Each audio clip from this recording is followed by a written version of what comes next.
Hey, hi, hello. Welcome to episode 51 of Trail Society, brought to you by our friends over at Freetrail. I'm Corrine Malcolm. And I'm Keely Henninger. And Keely, my first question of the thing says, how is the old wing? We're going to talk about what happened at Western States a little bit more, but give people an update as to where you are in your post-Western States come down. Just a little taste.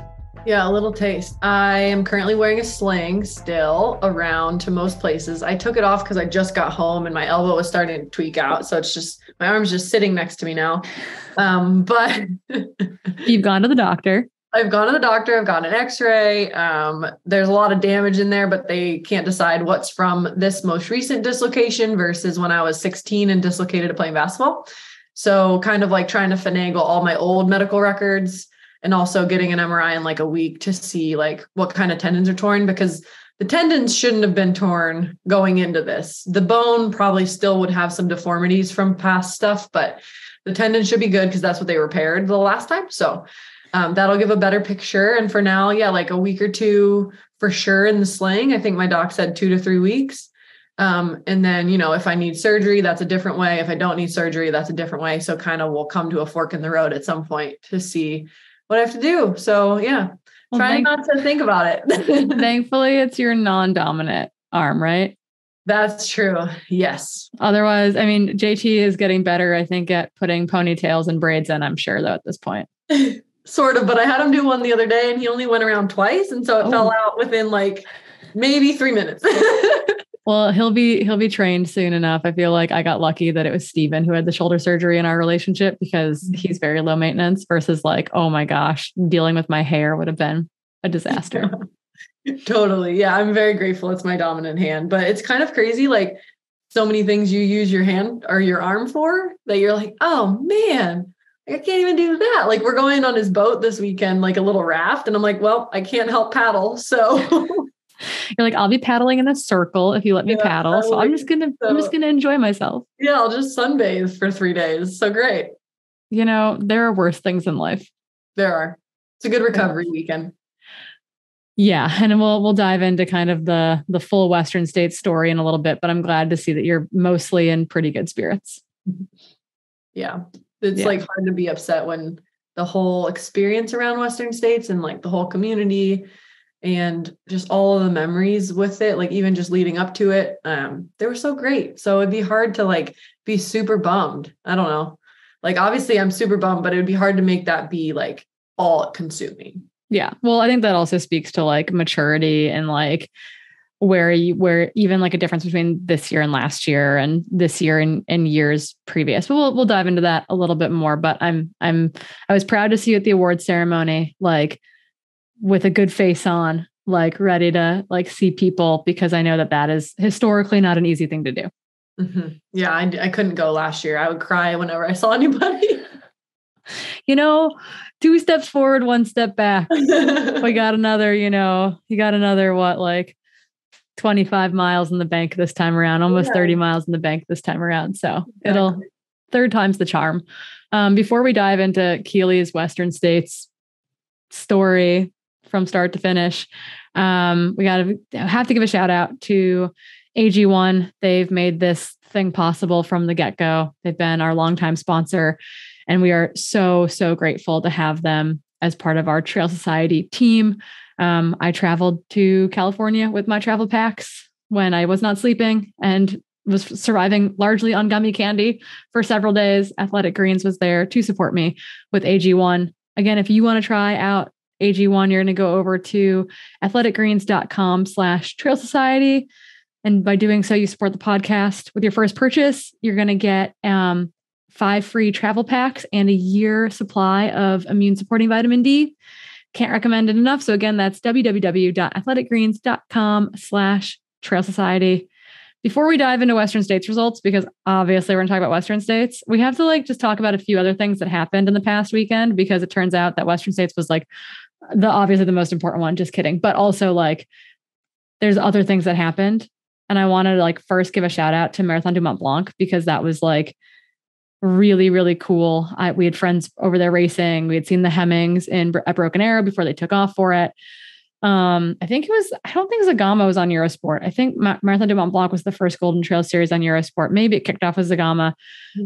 But in my mind, this felt like we're into summer racing. And really like the performances at the front of the pack were darn near course record paces by Remy Bonnet and Sophia Lockley, just like absolutely blitzing the field. Remy won by 5 minutes over Eli Hemming, and Petter Engdahl was third. Sophia won by 11 minutes. Like, I think she went wire to wire, took out the lead pack really strongly. She won by 11 minutes over Yao Miao of China, who we've seen race at UTMB finals in OCC and CCC. And then Oana Cortzar, a Spanish athlete, was third. And then Tabor Hemming was the top American, or the second American, the next top American in the women's field, finishing 10th place. I was blown away, honestly, particularly by Sophia Lockley, because I feel like we just got a taste of her potential last year. And then this year was like, damn, to win by 11 minutes at Marathon du Mont Blanc is like a big deal. Mm-hmm. Oh, it's a super big deal. Do you know if like the conditions were good or bad, or what was it like over there? It looked like conditions were pretty ideal. Like, it didn't look like it was a particularly stormy day. It didn't seem like things were too wet. Because I feel like they've had like years where it has been pretty stormy or it's been really, really hot, but it seems like the race weekend went pretty smoothly. Actually, last year, the 90K was canceled at this event due to weather. But it seemed pretty darn ideal. And I think that this is like Eli Hemming and Sophia Lockley, like just stamping their names like on the Golden Trail series. And I think that we're going to see a lot from them this year. Yeah, it's so exciting. I love seeing the US start to really come up on the ranks in this series. And then the 80K, Hermaine Granger, so like Katie Scheid. Oh, Germo, yeah. Yeah, he got first in the 80K, which is cool. Yeah, they had a big weekend. I actually was sitting next to Katie Scheid in the finishing shoot for her interview, and I was like, "Hey, Germo won. Like, you guys have had a pretty good weekend." And she was like, "Yeah, we have. I should probably call him." So it is cool to watch like these couples crush it from afar. Tom Evans' wife, Sophie, was racing, I think, a triathlon World Cup Western States weekend as well. Like, she wasn't there on the ground. She's trying to make the Olympic team for the next summer games for Great Britain in Olympic like sprint triathlon, and is super talented. So yeah, it's like everyone's just off crushing, doing their thing. I think that's super cool. So cool.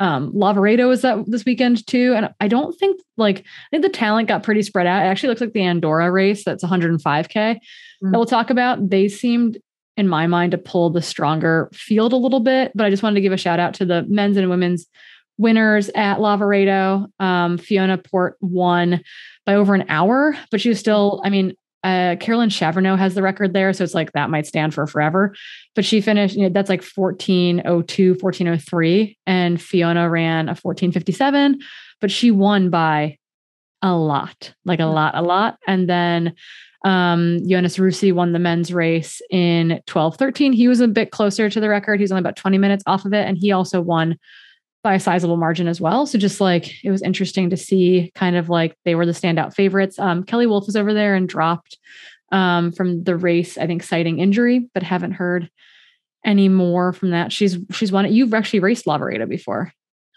Yeah, I raced it the first year I declined my golden ticket. 2018? 2018.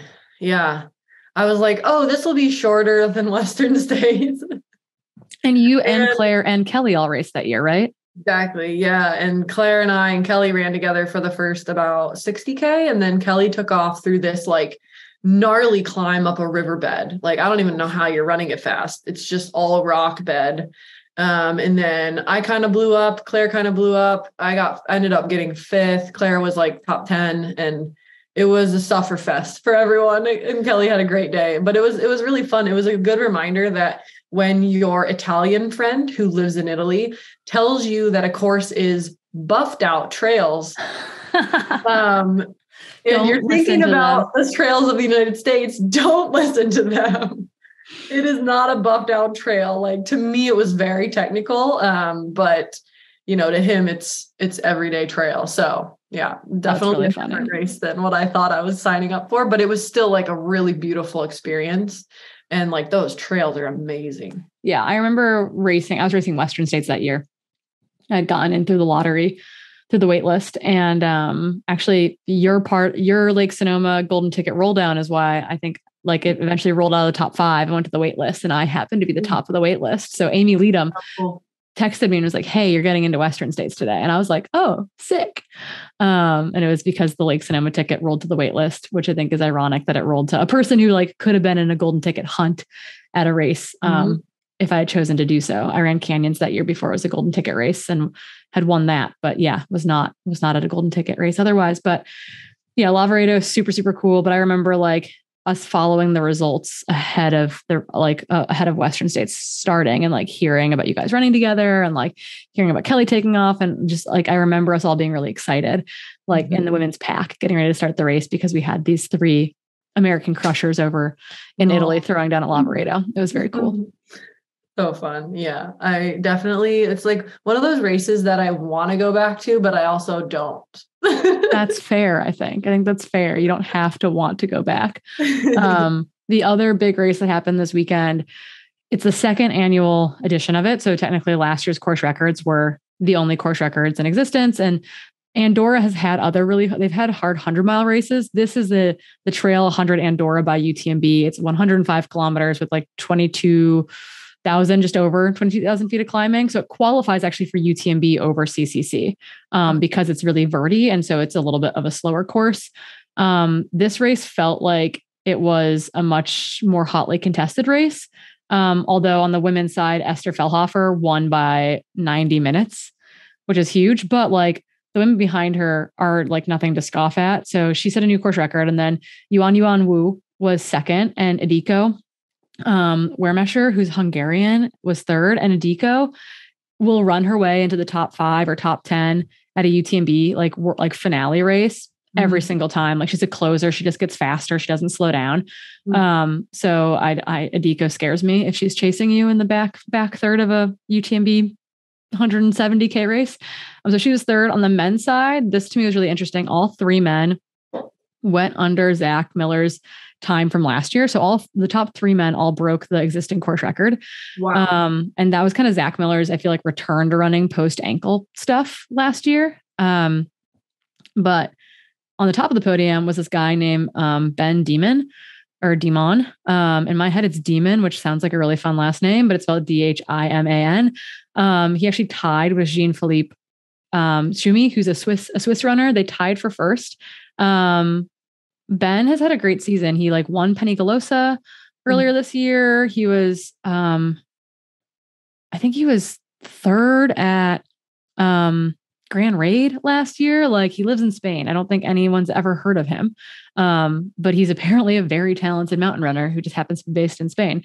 So really cool to see that. And then Pau Capel of Pau Capel fame was 3rd, but they all went under Zach Miller's course record from last year. And so I think that was like, in my mind, like probably one of the more competitive races of the weekend outside of Western States. Yeah. I think he got 3rd at Grand Raid. That's super good. It's very stout. Like that's not a slouch, and surprisingly not a name any of us are too familiar with.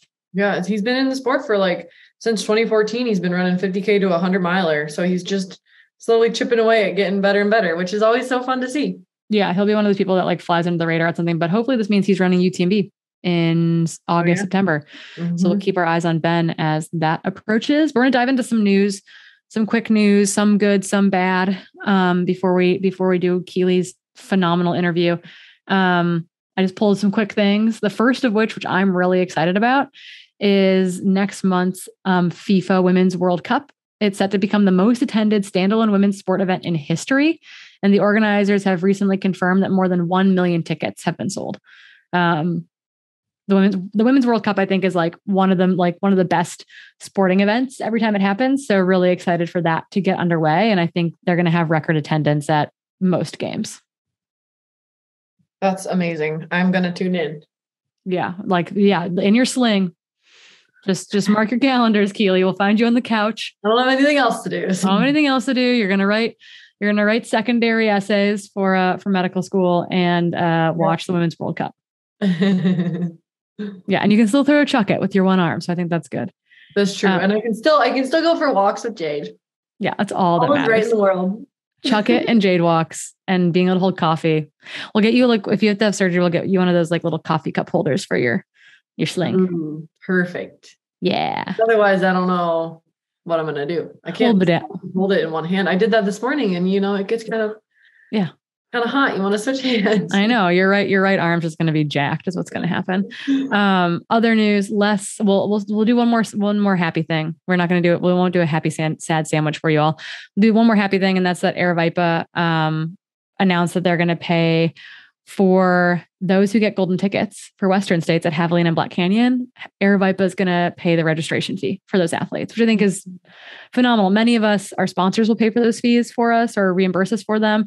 But for those like Anthony Costales, who got a golden ticket, those like Meg Morgan, who's on a La Sportiva contract, but I don't know what that actually equates to in the US. Like with not great contracts. Yeah, exactly. Yeah, exactly. With not great contracts. Like Solomon didn't pay for my entry in 2018.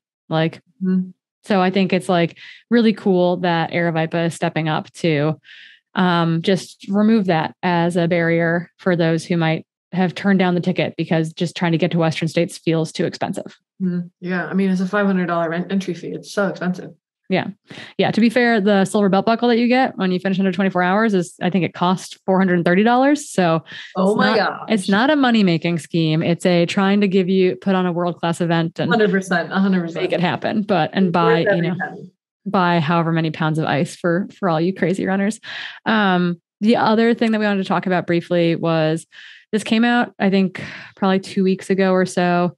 And it was because the report about Tori Bowie's death finally was released. She died back in May. But only 2 weeks ago or so, it was announced that she passed away in May due to complications related to childbirth. She was 8 months pregnant at the time, and likely had eclampsia, which is high blood pressure disorder related to being pregnant. And it, I think, happens more commonly in with mothers in black, who are Black that are pregnant, more than anyone. But yeah, essentially died from complications of that. They basically did a neighbor called it in because they hadn't seen her. And that's the only way that they discovered that she had passed away. And it's just it's very, very tragic. But I think it was Allison Felix who posted on her Instagram that as of June 2023, 3 of the 4 members of the women's 4x100 meter team from Rio that won silver, I believe, at Rio, in a record-setting time. 3 of the 4 of them have either nearly died or died during childbirth. Allison Felix herself had to have an emergency C-section. I think due to something similar to eclampsia, not at full term, essentially. Just pointing kind of, I guess, a finger at this very well known, but oftentimes not talked about Black maternal health crisis, which is just really sad that in Western civilization in particular, this is still such an issue that the maternal mortality rate for Black women is 2.6 times higher, or 2.6 times the rate for white women. And that to me is just it's a tough pill to swallow, and it only ends in tragedy for folks. And so I'm devastated for Tori and her family and her support system and those close to her, and her team, her former teammates, et cetera. And at the same time, it's I'm happy that people like Allison and this and the track and field world in general are raising concerns in a really vocal and public way. We can link this piece that Allison wrote for Time magazine about Tori's death. And I think that it's just a really powerful piece. Yeah. Oh my gosh. Yeah. My heart was broken when I read that, but then, I also started reading a little bit more, and I was diving into overall maternal health, and a lot of websites kind of point to, so overall maternal health is pretty poor in the United States, which is insane. It's insane because we're a Western country. We're very civilized. We have a lot of quote unquote very good healthcare. Yet our maternal, the mortality rate is very high. And I was looking into why is that? And what kind of population is that focused on? And one site in particular was quoting that one of the big reasons why we have this maternal health crisis is because of low income or minority populations. Those are the ones driving the number up even more than like the white population, which is horrible. And that, things like eclampsia are super common, yet we're still not figuring out a way to like be preventative with them. Like they cause that, along with bleeding during childbirth, and like infections, obviously, are the account for 80% of maternal deaths. And so in my mind, like preeclampsia and eclampsia are things we could probably try to maybe prevent or predict, try to give the female some sort of, intervention before it even becomes a thing. I feel like support system, right? I think, and that probably is why it's highlighted in these in these populations that maybe don't have great access to healthcare, is that, that those are the checkups being missed or unavailable to them, et cetera. And that when Stephen did his OB-GYN rotation in Fresno, that was highlighted, I think, pretty strongly during that experience of he did like a gynecological, surgical rotation there. And it was like, oh, these people, these individuals have not, this is them not having healthcare available to them. This is the thing that's been put off for 3 months or 6 months or 9 months, because healthcare, they don't have access to healthcare. And that's not that's not their fault. It's not any individual's fault. It's just it's a failing of the system. 100%. Yeah. It's just it makes my blood boil a little bit, because of all these other diseases and disorders and complications that arise in different populations. Yet we're dealing with mothers worldwide, specifically low income or low socioeconomic status mothers, and we're not figuring out how to solve. And it just is really awful. So yeah. Not happy news, but bringing more awareness to it. Yeah. And we'll try to find some other resources. So if people are interested in supporting causes, when it comes to, actually, I think this would be, we'll reach out to, who am I thinking of? The Every Mother org with Elsa Montano. We'll try to reach out to that organization as well, because I think we've wanted to talk to them. We've wanted to hear from them, and get to highlight what they're doing. So hopefully we can make that happen in the coming weeks, because I think that would be kind of a way to hopefully share some more resources for you all, with things that are that you can take action on in your own lives to help, because it's a known crisis and shouldn't be swept under the rug. Yeah. And that's And Mother by Elisa. And Mother, not Every Mother. I'll get it right eventually. Okay, you're close. Well, I was really close. I knew that there, I was on my way there. My brain is still mashed potatoes. I'm sorry. Western States brain, which we'll talk about here in a second. Before we do so, we've got to give one more shout out, and that's to the feed. I just got my feed shipment actually yesterday, and it had not 1, but 2 packs of waffles in it. My freezer is now fully stocked. That meant this morning when I headed out for a run bright and early, I had a PT. I was able to pop a waffle in the toaster and take it in the car with me on my way to the trailhead. And it was the perfect thing to be quick and convenient. And you too can try things at the feed by going to www.thefeed.com/Trail Society. And there you can get a $15 credit that is awarded every quarter. So $60 over the year. There also, you can fill out a little bit of information and get a Trail Society water bottle that they're so cool. You guys have been tagging us in your posts with your water bottles on Instagram. Please continue to do so.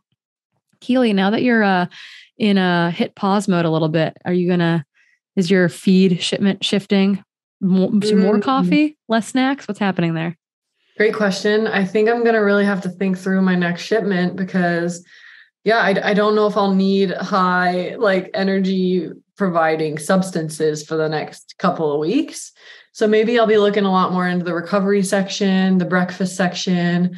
And they also sell, I don't know if you know this, I'm guessing you do, but they sell a lot of gadgets and recovery tools. Cool recovery tools.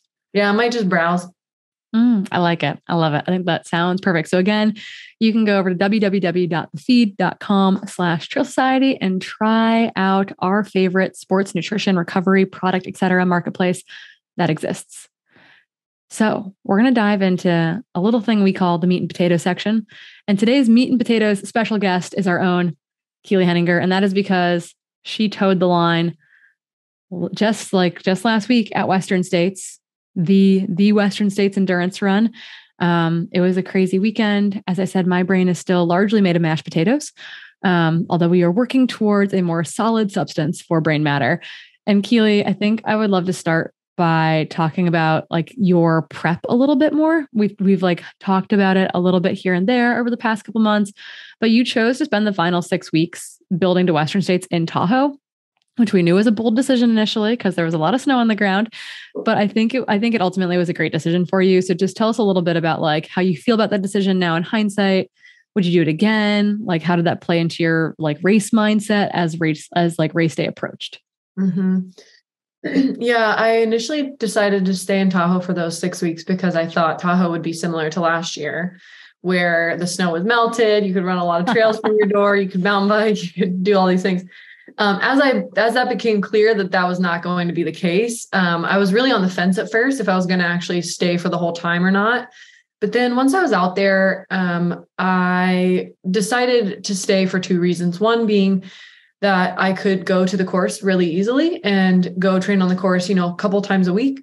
And the second being that I was living at 6,200 feet. And I do think because I live typically at like 1,000 feet and I'm a lowlander, I do think that altitude adaptation is helpful, especially for someone like me who doesn't live at altitude. And so ultimately those 2 reasons kind of factored in, and I decided to just go for it and stay for the like 7 weeks or whatever it was.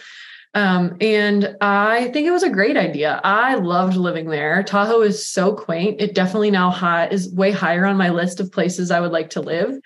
The community there is amazing. Obviously the mountains there are beautiful. And again, I could get to the course really easily. And although I had to drive more than normal, it was totally worth it. And I loved logging a lot of miles on the course. I think it gave me a lot of confidence in all of the sections of the course, from 50K to the finish, and allowed me to revisit the spot that made me drop last year and run through that a couple times with confidence and almost pay homage to that area so that I, wouldn't feel freaked out when I got to it during the race. And it also gave me just confidence in the area and like a calm sense of being with the surroundings. Like it just felt like my home. And so there was no stress around the race or the course or where I was in Tahoe when the race came, because I'd been there for so long and I got to know everyone and I got to know the trails, and it was a really fun scenario. But I guess for doing it, and so I think it helped me keep a really calm mindset. As for doing it again, I'm not sure I would, because I feel kind of scarred right now and very, I don't know if I can go like all in again, like in terms of moving away from my fiance, from my family here in Portland, my community here in Portland, my house. Like, I don't know if I have the mental fortitude or capacity or desire to do that again if I do Western States again. Again, that may change. It's just how I feel right now. I'm like, wow, I don't know if I can like do that again. Yeah, who knows? You might be moving to San Francisco or Sacramento or something next year anyway. So maybe you can pull a Corrine from 2018 who literally moved to San Francisco from Bellingham the week of Western States. There we go. I would not recommend doing it the exact same week, but it is a strategy that can be done when someone in your life, maybe yourself, is starting medical school.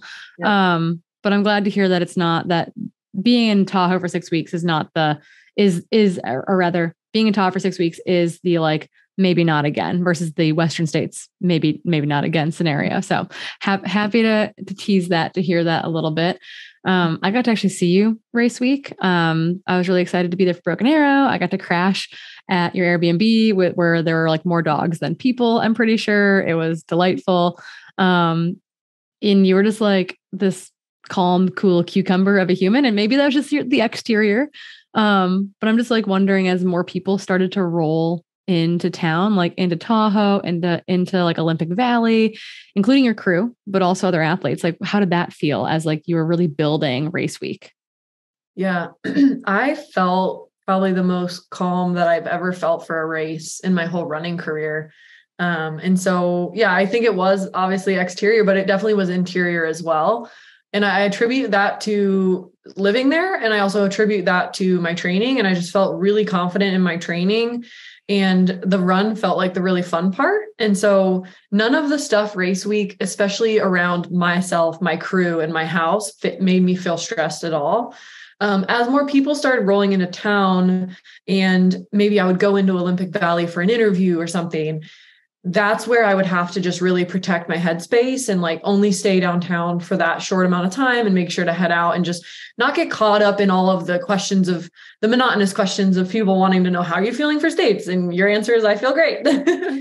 And so I think keeping that at bay was really helpful. And then the only time I felt stressed with my zoo of a house was the day before the race. I really just wanted to sleep in, and a couple friends, not unknowingly just came over and were kind of chatting like so early in the morning, like to me, not early, but for me before a race early, it was like 8 a.m. or something, just so loud. And I'm like up there, just like, I just want my morning. Like, I don't want to go down and chat, and had a little pity party, and then, gave myself an extra hour and was fine. But yeah, otherwise I felt really cool, or cool as a cucumber, as you say. And then my therapist also echoed that. She's like, I think you're in a really good headspace right now, and I'm really happy for you.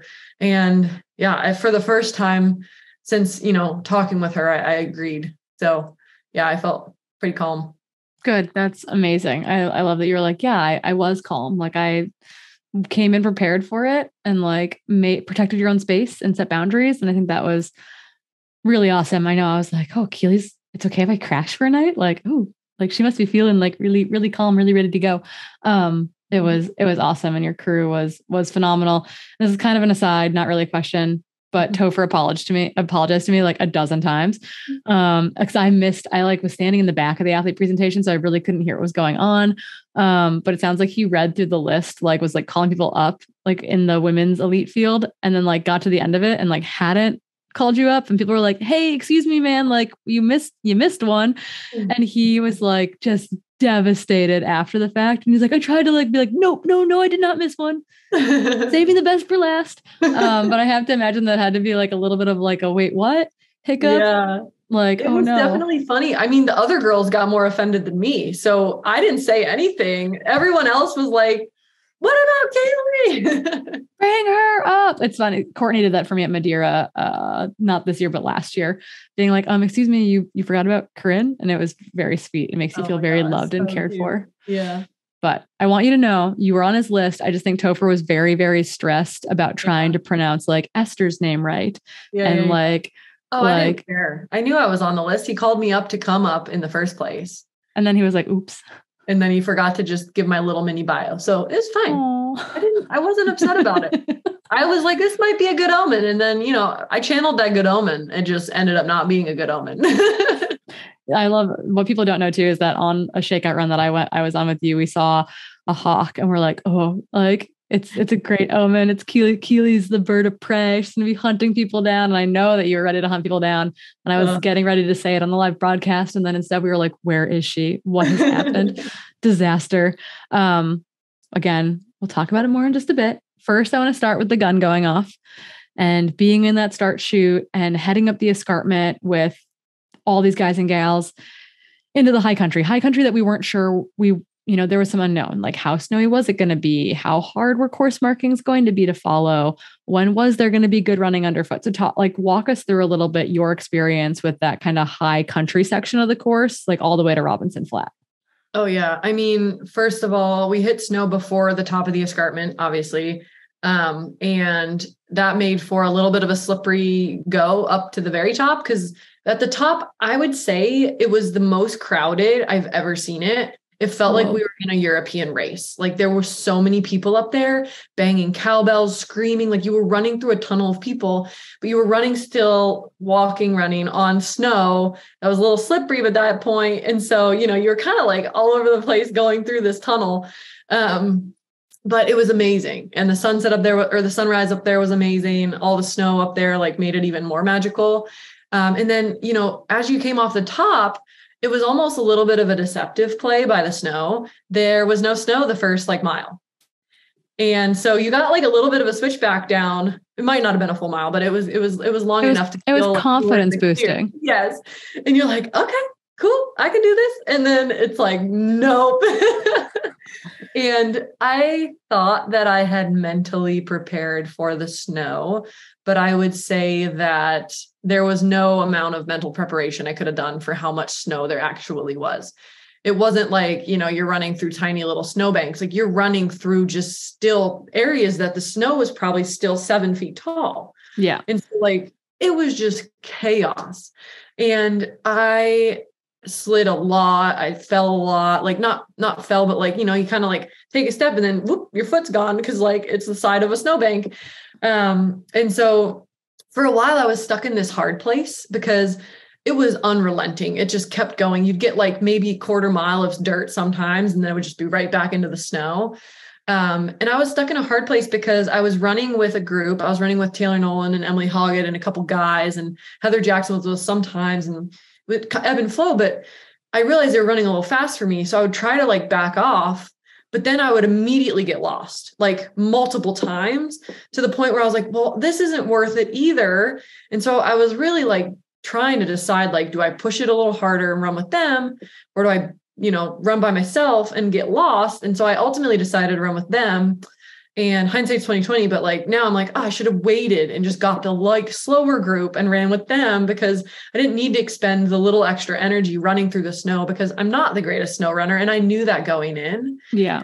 So yeah, like another group would have picked you up if you just paused for a second. And so always hindsight's always 2020, but that's like thinking more critically now. I'm like, I should have just slowed down a little bit, because it did take its toll on me a little, I think, unbeknownst to me at the time, but like it was harder than I thought it was going to be. And again, I'm not the best snow runner, so it definitely was challenging. But while I was running it, I did have two thoughts. I was like, man, wish I could have a GoPro on Courtney and just see what she's doing, because I feel like she's probably just skiing through everything. And then I also was like, Tyler Green is probably loving this. Oh, Tyler Green and Jeff Colt and Dakota Jones, I heard, just had an absolute blast in the snow. They were just like having the best time, it sounds like.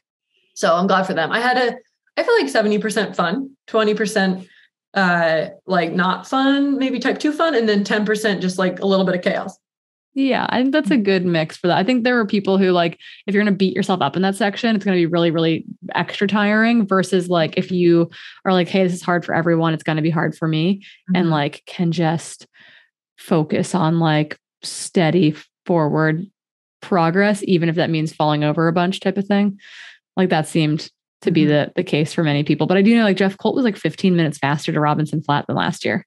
Whoa. And I bet Tyler was faster to Robinson Flat than last year. That kind of stuff blows my mind, because I was much slower. I think Katie Scheid, obviously, and Courtney were running very fast, but Courtney was faster than her 2020 or 2019 win. And then Katie Asmuth, or Courtney was ahead of, I think, her 2019 splits, because she dropped. That was the year she dropped out. Oh, okay. And there was some snow that year. That was a cooler year with snow in the high country. Katie Asmuth, I think, was like 30 minutes behind her last year's splits. That makes sense. At Robinson. Do you know what your splits differed between Robinson? I think mine was like 20 minutes. Yeah. Yeah. Just that early. It seems like the navigation on the snow really was like a surprisingly hard feature for many people. Was it like, I like, this is like what I was told. I was told that people would like find a flag or finally see someone by the next flag, and then everyone would just like beeline to that flag, and then kind of like beeline to the next flag as soon as someone found it. We got a little separated, so we didn't have that luxury as much.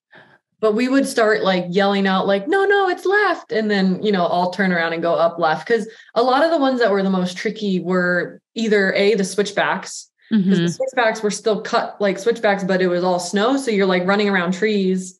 Yeah. And what?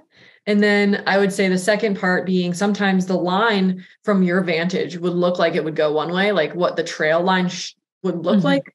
But then the flag would just go like the opposite way and like up a snowbank. And you'd be like, oh shoot, it's actually up there. And we got to like crawl up this thing. Yeah. Oh, what a time. It was an adventure. That is for sure. It sounds like Katie Scheid and Courtney just talked about trying to convince. It sounds like Katie mostly talked to Courtney about trying to convince her to start doing skimo. Oh. I was like, you like this? Do some too. SEMO. Okay. So you get to Robinson Flat. You're hopefully not frazzled, but you've like expended more energy maybe than you were hoping to on the snow. Like talk to us about coming into Robinson Flat and then like kind of strategy from there as you rolled through where you rolled your ankle last year, like back to race day. And then also just like you were running within a really tight group of women, at least from our vantage point in the studio / live timing. Talk to us a little bit about like the Robinson Flat aid station pit stop and then heading into the canyons. Yeah. So going into Robinson Flat, I was so excited to see my crew, and I didn't stay for very long. And at the time, like when I was in the actual heat of the moment, because that was also a crazy aid station, so many people, it was so disorienting. At the moment, I felt like I was there for a while, but I definitely like, as soon as I left, I was like, oh my gosh, I should have stayed there way longer and like actually talked to my crew. Like I didn't even tell them about the snow. I didn't say like anything, like didn't make any sort of conversation.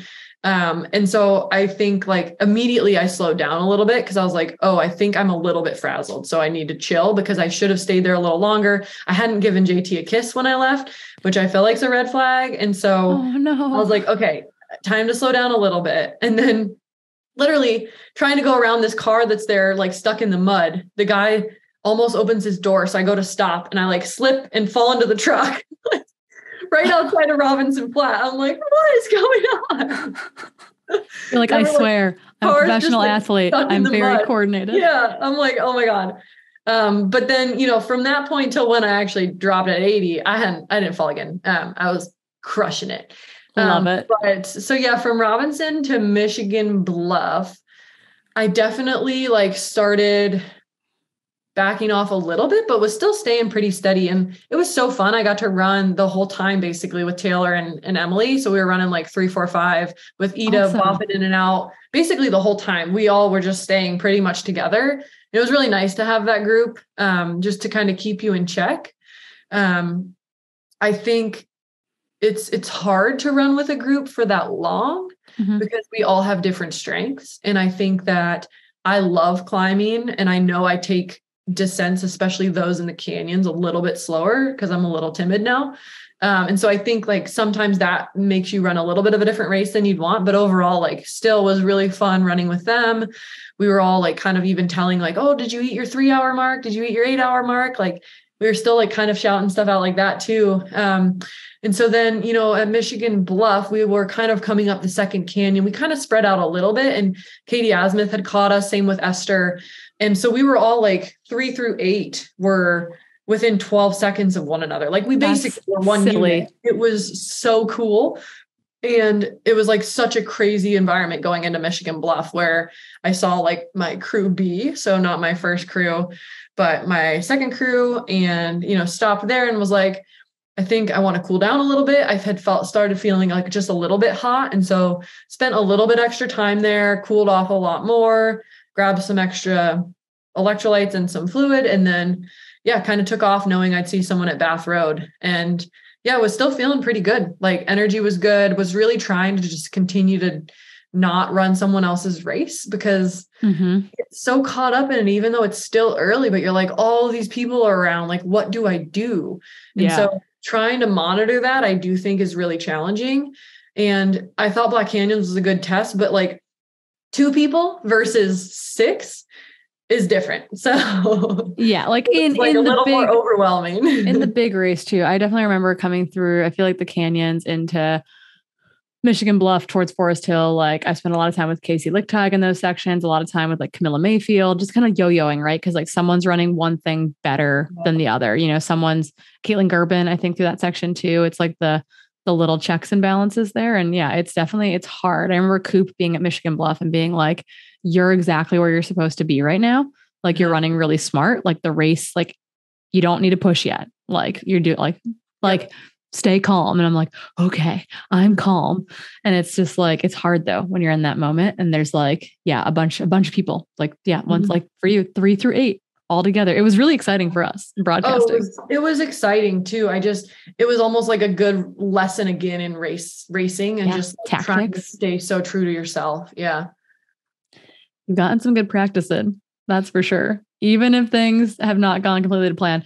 I did hear, I think it was Katie Asmuth maybe who mentioned like seeing you either in the Michigan Bluff section or Forest Hill section of just being like, I don't know who it was. Maybe it was Emily and Taylor, because I spent a bunch of time with them post race, of just being like you having mentioned that like, oh, my stomach's a little bit off, like just gonna like ease into this next section type of thing. So talk about like getting to Bath Road, seeing her at the bottom of Bath Road, running into Forest Hill. Forest Hill is also bananas because you all came through there together, just like Michigan Bluff. Talk us through like that next most chaotic aid station and like kind of strategy. You're going to pick up a pacer. You're rolling into this like really fun section of Cal Street. Like talk to us about like where you were like physically, headspace wise, etc. Yeah. So actually going into Forest Hill, my stomach was fine, but I was basically just like, oh, I'm just taking this descent pretty easy. And so like, that was kind of the conversation going into Forest Hill. However, at Forest Hill, I admitted to my crew that I hadn't been fueling super well, like maybe the past hour or so. So I drank like a full Roctane and took a couple gels and like some salt tabs. And so leaving Forest Hill, like a couple miles later, I started feeling my stomach a little bit. I was like, ooh, I just put 600 calories in there. That was too much, especially with the salt. Like one of the two was too much. And so for like 10 of those miles with my pacer, Susie, we were going like, okay, let's just keep pushing, but like not push hard, like just stay steady and let the stomach kind of settle and like stop and eat and let it sit and then go. And that seemed to be helping. And so, yeah, I kind of navigated that, but it was like, again, another good lesson that like your stomach can turn. And like, I haven't had my stomach turn in a race in a really long time. So it was a good reminder that can happen. And it also was like a good test of like, well, what do we do to fix it? Yeah. Well, this is your first time past the 62-mile mark in a while too. Yeah, right? Exactly. And that's what and that's, again, maybe a little conversation for later, but like reflecting on it, like I don't run past 12 hours ever. So, or 10 hours even. So it's like, figuring, like just remembering what that's like, it's very different than what I do. And so, yeah, I'd say Forest Hill was again another cluster, but the lady I met in Auburn, Paige, brought my dog. So Jade was there. And it was the cutest thing. And again, all the ladies were together in Forest Hill too. It was absolute chaos. Literally, like again, 3 through 8 from 3rd through 8, we were probably 40 seconds. It was absurd. Yeah. You guys kept like different people in their pages kept like appearing on our, like on the live stream. We're like, is this 3rd? Is this 7th? We don't know. Exactly. They're all together. Like, so people would be like, well, what place were you then? I'm like, I don't know. I'd say 3rd because we were all 3rd. We were all just together. Like, it was a pack, which was so, so fun. And so, yeah, there I got like some peach rings and tried to cool down. And again, probably ate a little too much or took too much salt because that definitely didn't result in a happy stomach. But then, yeah, felt pretty good going out towards Cal Street. My motto for that section was just steady, not like start pushing yet. And so got passed by Katie there. She's like, I'm going to hammer this downhill like she normally does. Like, I'm taking it because I feel good. I'm like, great. You're like, go for it. Send it, girl. And at this point, like from Robinson to this point, I'd been feeling a lot more confident in just running my own race and like was still manifesting that, which felt really good because I feel like, again, in that high country, I think I kind of got caught up in like other people's races and the snow and just not running fully true to myself. So I was finally feeling confident and like felt really confident letting them go because I knew I wasn't running slowly, but that I wasn't in a space at that point to run that fast. And so, yeah, me and Susie just kind of cruised down to the river. We were planning on just pounding a Coke at the aid station. I was so excited because my stomach had been, not great. And like the fizzy sounded so good. And so we were like 200 meters from Rucky Chucky and like started like, woo, we're close to the boat. We're close to the aid. Like, let's just go to the boat. Then we'll get a Coke at the next aid. And so I was like looking up again, it's a road. It's not like technical. I hadn't fallen since mile 30 and ran a lot more technical stuff and just must've caught like a rock or something. And just next thing I knew, I was on the ground and my left shoulder was just like up extended, like far over my head, like stuck straight out. And immediately I was like, oh, my shoulder is not in its socket. But like my history as a basketball player, as a high schooler, I've had injuries before to my shoulder. And when it's stuck like that, sometimes I can pull it back in. Like if you give a little traction, pushing it out. And so I tried that for like maybe 10 seconds while I was on the ground initially, before anything really transpired. And I was like, it's not going back in. Like, it's not a fast out, it's not like a sublux. It's not like a quick in and out. So I like looked at Susie. I'm like, my shoulder is not in, like, you need to go get the medic. And again, we were probably 150 to 200 meters away. So like they saw me fall. And at this point too, I do know that like while you're laying there, like Priscilla and like the people that were like kind of like, well, one that like 3 through 8 group, but then like that 8, 9, 10, 11 group is like also. Probably like 12, 10. Again, it's a time warp. I'm guessing between 8 and 13 minutes is when the first one of those girls passed me. Exactly. But you were down for a while. I was down for a very long time. And Susie ran to them. They came out. They're screaming at her, like, do not touch her. Like, nobody touch her. Like, as you're laying there, like on your stomach, right? Yes. And they're like, you need to get yourself to the aid station. You need to crawl there. And I was like, I don't know if you've ever dislocated shoulder, but I can't crawl there. Like, my shoulder's just stuck out above my head. Yeah. It's not like it's out. And you can't let go of the track. Like, you can't leave it like by itself because it's the most painful thing. There's nowhere for it to go too. Like you can't, it doesn't drop because there's nowhere for it to go. Exactly. And so like, it's just the most painful thing. I mean, the aid station volunteers, again, like always, their goal is to get you to finish. And I will not ever like be upset with them for that. I think this was a very, very, I want to preface all this with, this was a very weird scenario. I don't think they've ever encountered this ever. Yeah. So someone needing attention 100 meters from the aid station. Right. Like that's not in the rule book, right? Exactly. Like it's not. And so they were really not letting, like, I was asking them to pop it back in. They were like, we are not popping it back in. You're getting it yourself. You're going to crawl to the aid, or you're going to roll over. You're going to pop it in yourself. Like, you're getting this yourself. And so for like, I don't know, 5 to 7 minutes, the whole goal was me trying to crawl, which didn't happen. Then the next goal was like me trying to roll myself over, which I finally got. Felt like forever, but maybe it was 5 minutes. I finally got myself to roll over. And then I was trying to like pull the arm with my other arm to get it in front of my knee, to use my knee as traction. And they were all like coaxing me through this. Like, they were like, we're not touching you. Like, you're getting this. And like, screaming. They're like, it's okay to scream. Like, it's the most painful thing. Just scream it out. Like, you got this.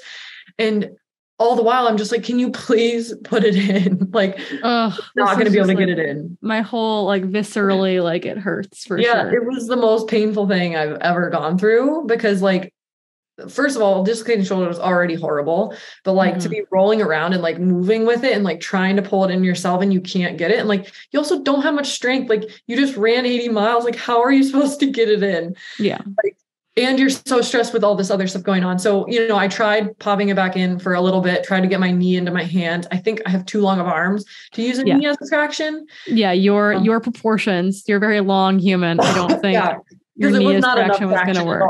Yeah. And so I couldn't get it in.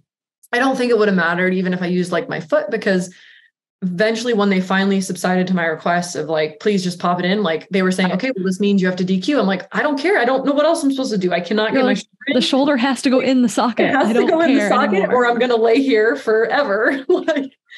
And so, which means I'm going to disqualify anyway, because then I run out of time as I lay here on the ground. But they had it's to not like, funny, really, but it's like, so funny. yank it way back to get it in. So it wasn't like a forward traction only. So I wouldn't have been able to get it in myself. So clearly it went out like out posterior and then to the side, which is like a rare dislocation. But it's common if you extend your hand far ahead and like fall probably running down a hill. As opposed to like an anterior inferior. Yep. And so I couldn't get it in, and I don't think I would have ever been able to actually. So so they ended up getting it back in after like 4 or 5 tries with like, 2 or 3 men just holding me against the ground to like keep enough traction. And I like had closed my eyes because it's like, it's awful when they're just yanking on your arm and it won't go in. And Susie's like, are you breathing? Are you passed out? Are you okay? Like, it sounded like she was worried that you were conscious for a while. And I'm like, finally, like they got it in and I was like, oh, thank God. And they were like, okay, it feels like it's back. Let's get to the aid station. And I was like, all right. So like took my time getting up, like walked to the aid station. Which we saw you in aid station. Okay. And I was like, she looks really dirty. And Dylan's like, really? Do you think so? I was like, no, she's really dirty. Yeah, like, I don't know. Dirty. It was disgusting. We had heard you maybe had fallen, and then your time splits were kind of crazy because you had like a bunch of time on Leah Yingling at that point, like at the last aid station, like the split. And like we had seen Lee across the river and we're like, what the heck is going on? Like Priscilla 4G after the race or 4G after the race told me that she was like, yeah, I saw her there. And I was like, wow, that's a weird place to lay down. And I was like, well, she wasn't just laying down is the thing. Yeah. But, like, it's just like it was chaos. But then at that point, like we walked into the aid, like I thought I was going to have to walk out a green gate because like they said I was DQ'd, but then a minute goes by and the guy's like, well, actually you can decide and you can go and decide if you want to finish.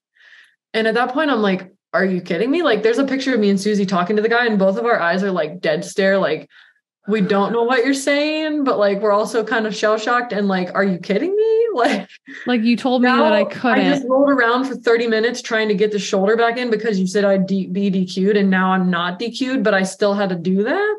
Yeah. Like it just felt like I emerged from like a horror movie. Which is brutal, but they were trying to follow the rules, right? Yes. The rules are that no runner is allowed to receive aid outside of an aid station. If you're receiving aid outside of an aid station, akin to like if you needed an emergent IV in a race, right? Like those things are a do not continue, do not finish, DNF. Yeah. And so I think the executive call was to allow me to decide because I was so within sight of the aid. Yeah. I think that was the gray area where they're like, but we're here to like be able to help this person. And so like, I don't know. They probably felt bad that you just rolled around on the ground for 30 minutes in horrible agony too. But the thing is, if they would have just popped it back in like right away, I might have had a chance of finishing because a popped out shoulder for like a minute or 30 seconds, not horrible. Like it goes back in, it's not fun, but like the pain is doable. Mm-hmm. You've done like, more damage with it, like being out for so long, essentially from an inflammation standpoint. You just went through 30 minutes of like childbirth. Like, where does your energy go? Like, I've never felt that zapped in my life. Like, I got on the boat, like, still just like, I don't know what I'm going to do. Like, let's get to the aid, I guess, and we'll decide. Yeah, we saw you get the life jacket, like, over, like, they put it over your arm situation. And we were like, oh, no. And then we realized that Addie Thompson, Ryan Thrower's partner, had sent us a text being like, Keely, like, fell and dislocated her shoulder. And we were like, you have got to be kidding me. Like, in what world? Cluster. Yeah, and I was told by a guy that was there filming who was working for Single Track that he saw you, and in his words, I don't know if this actually came out of your mouth, but he said that when he saw you on the ground, you were yelling, "Why does this keep happening to me?" Which I don't know if that's actually what you said, but in my mind, I said that to Susie, but it was before the people got there because I was just like so shocked. Yeah, and it was like this guy wouldn't have been with medical. He was like, he was setting up a camera. I might have said that, but I don't know if I was like yelling it, but maybe I was. I don't really remember some of it. To be fair, I think I would have been yelling it if I were you, but I was like, oh, that really summarizes this experience. Yeah, so it was just a cluster. And then, Colleen and JT and a couple other of my crew were on the other side of the river. So we like all hiked up together, like practicing a little bit of jogging, practicing some walking. I don't know. It was like cut the shirt off when we got up there because I couldn't lift my arm and the shirt was like completely covered in brown and Colleen wanted to tape my shoulder. Yeah. And Colleen, who's it's always good to have a PT on your team. Yep. Mm-hmm. So you were in really good hands, which is great. Exactly. So she taped it up. We had like a jerry-rigged sling. And I jogged around a little bit, but like I couldn't jog. I could have probably walked it in for sure. Again, at the time I could not fathom that and I couldn't jog. And so to me, it was like, do I risk like jogging and falling again and dislocating it? That pain made me want to cry. So that was a no. And then I was like, well, then do I walk it in with my pacer to finish with a sling on? Like, to me, that just felt like a silly, like story. I don't know. Like, to me, I'm like, who am I proving that to? Obviously it had to be for you, right? Like it had to be, if you were going to make it in to the finish of Western States, it had to have been for you at that point and nothing else. And it's like, yeah, I can't imagine like mentally being told you're disqualified and then like being like, oh, I guess I can continue if I want. And then I've also been through this exhaustive, horribly painful experience. Like, and I have to run with one arm. I don't know. And I'm going to fall again on it. Like, great type of scenario. Yeah. And as things get dark. Right. And I definitely regretted my decision on Tuesday. I think Tuesday is when it mentally hit me the most. And I definitely was like, I should have just freaking finished. Like maybe I would have got a second win and been able to like jog a little bit. And you can't think that way. Cause like at the time there was no way I was going to do it. And so, yeah, you made the absolute best decision you possibly could in the moment. And I think that it's really hard. I mean, it's hard when you're reflecting on it to be like, yes, this is the right, like, did I make the 100% right call? And I've only had one DNF where I've had more than one DNF, but I've only had one DNF where I've like the next day been like, yep, that was 100% the right call. Every other one before that, I've always been like, well, do I like, at what cost? Like they were all rational reasons to drop out. I'd been puking for 70 miles. I, like thought I was having like a big heat stroke episode, et cetera, like all these different reasons. But it's like, I've only had one where I was like, that was 100% the right call. And I'm really, really happy about this. Last year, that was mine. Last year, it was like, that was 100% the right call. Like I couldn't walk. Yeah. And I was going to break my foot most likely. Whereas here it was like, I could have walked. My foot wasn't broken. But I'm like, but at the time I like, that's not what I was doing. I wasn't going to walk the 20 miles, but yeah. And I think it's just like also trauma brain. Like, I think that really was also something at play at my decision. Like I've never been that exhausted in my life. Like I couldn't even like think. I was just like, I'm so toasted. Yeah. And I think 9 out of 10 times, like you'd probably drop in that same scenario. Like it'd probably be a drop. There's probably one, it's probably 1 in 10 where you'd be like, yeah, you know what? I'm going to walk this thing in type of thing. And oftentimes it's because there's something else on the table. It's a hard rock qualifier. It gets you into X, Y, or Z event just by finishing. It's a qualifier for something else. Like, and then without those things on the table, it's like, at what cost am I doing this thing to my mental psyche, to my physical body, et cetera.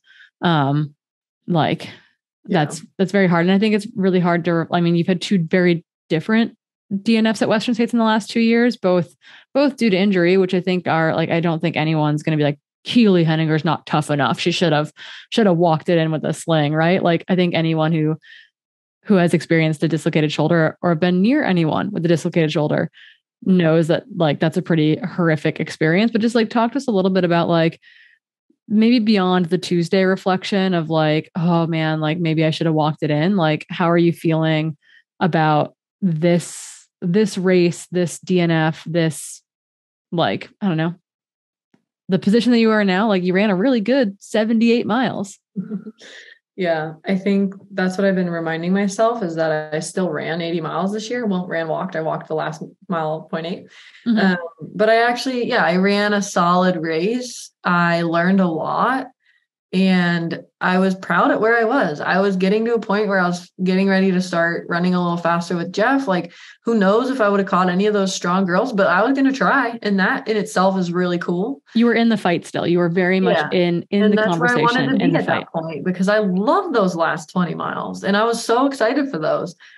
And it's like appreciating that race for that is important to me. And then appreciating just like all the people who traveled there for me, all the other women competitors that I got to run with, appreciating the Western States community. Like it's so, after my 1 day of grieving, I'd say it's really hard for me to be like really upset about it because there was so many good things that happened that making the whole experience, and that includes the whole journey to get there, right? Like 2 months of training and like doing so much stuff, making that whole experience be viewed in the negative because of one instance that like, was partially in my control. Like I should pick my feet up, but mostly out of my control. That would be so silly and like would be just such a disservice to the race and what the race means to so many people and to all the people that I love who came out to support me. So yeah, I mean, obviously, like I'm sure I'll grieve it again. It's been still pretty real, but right now I feel pretty good. And yeah. I think you should be really, really proud of the 80 miles you put into it and the decision that you ultimately had to make. Like you made the best decision with the information you had at the time.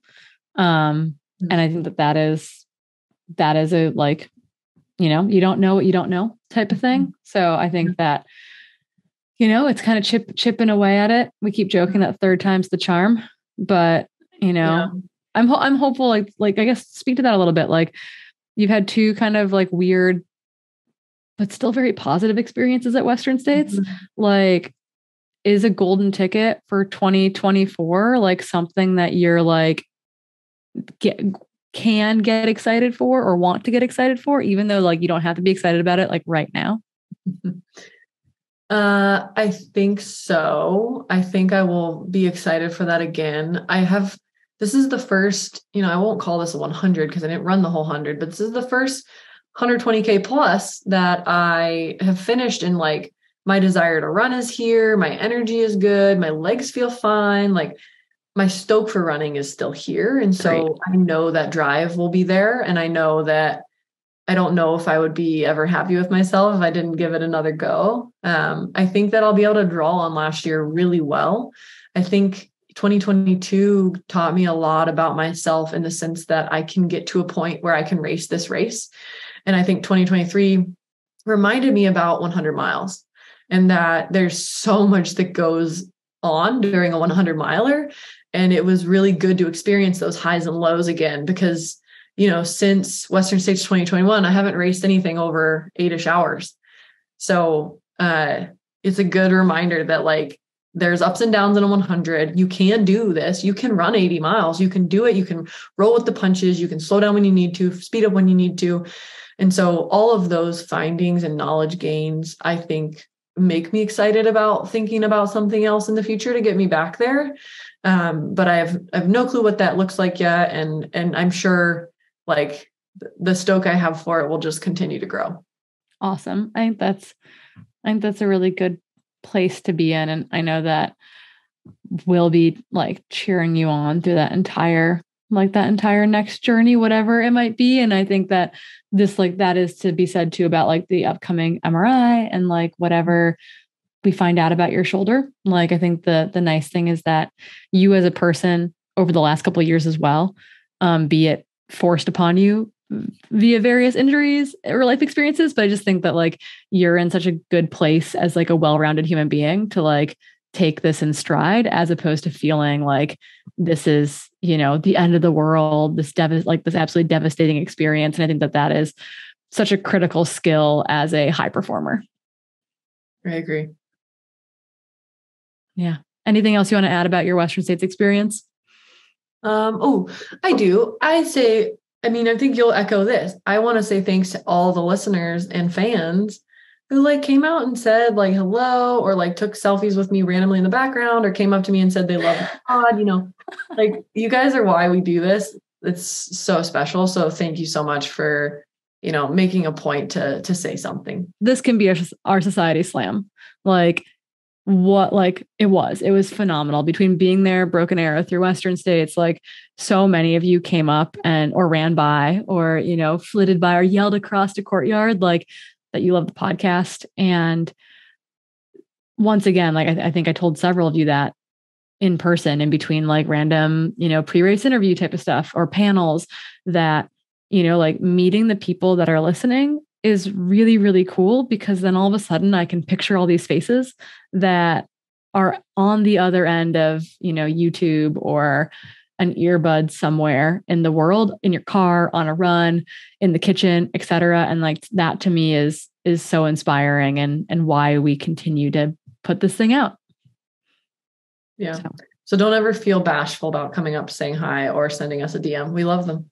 Yeah. Oh yeah. Like, please come up. I actually met a listener during Broken Arrow who's running the 11K, is postpartum, has like been like that. Like the 11K was something that was approachable for them, from a training perspective and being able to do this thing. And it was just, we've been there with them on the journey to getting to run the 11K at Broken Arrow. And I think that is so cool. So continue to find us at things. We'll be around at more stuff, including I'll be over in Europe in August, which will be really fun, before heading back down to Cape Town in November. So if you're listening from abroad, you'll find us all over the world.